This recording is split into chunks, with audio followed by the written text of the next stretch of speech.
I'm Wendy Martinez-Marroquin, CEO and co-founder of AllThrive Education. I want to take a moment to properly introduce ourselves to you. We have been around for 8 years now, but honestly, we have been so focused on our work with frontline organizations and community-based nonprofits that we have not had the time nor the capacity to build our online community the way we should have. And in times like these, we know how crucial it is to connect, share wisdom, and support each other, even in digital spaces. So let me tell you how AllThrive began.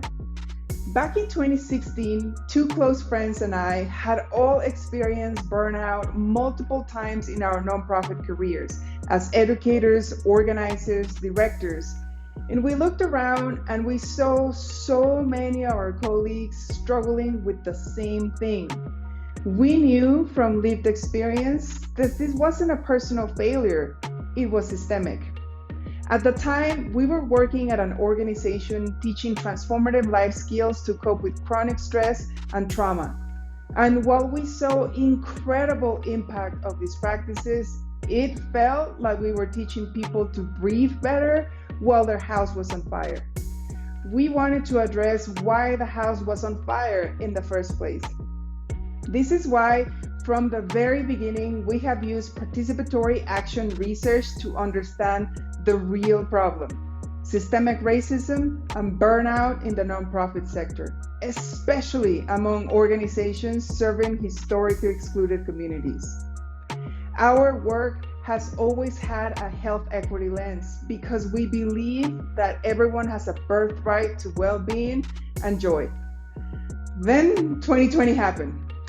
We had an opportunity to work with major funders supporting COVID vaccine equity work. These community organizations became essential infrastructure, bridging medical distrust, serving as trusted messengers, literally saving lives.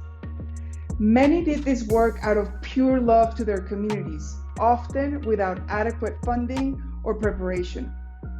Through this work, we learned something crucial.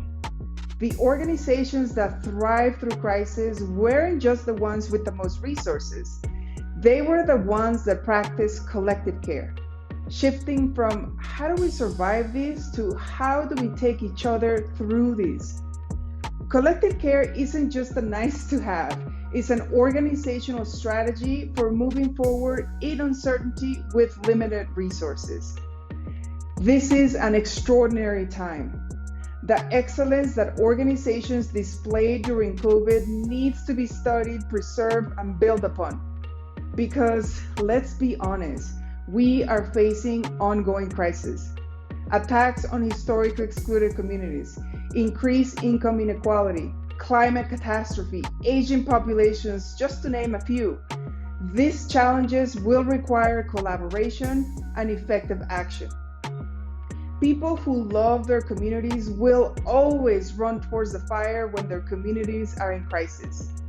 We just want to make sure that they have the resources, community networks, and knowledge they need to not just survive, but thrive. And that's what we do. We create spaces for restoration, places to pause, connect, and reflect. Our retreats and virtual sanctuaries combine somatic practices that feel good in the body, art activities where we dream together, and authentic connection opportunities where magic happens. We don't push things in any particular direction. We have learned that when you create carefully curated environments where people can pause, connect with themselves, reflect on their experiences, and share with others, transformation naturally occurs. I'm so excited that we're not offering these practices more widely and building this community online. This work cannot be done without you. We truly need each other. So here's my invitation. Follow us, engage with our content, share your own wisdom in the comments.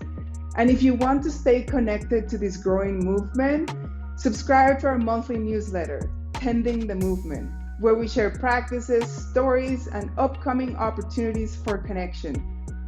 Because when we tend to each other, we all thrive.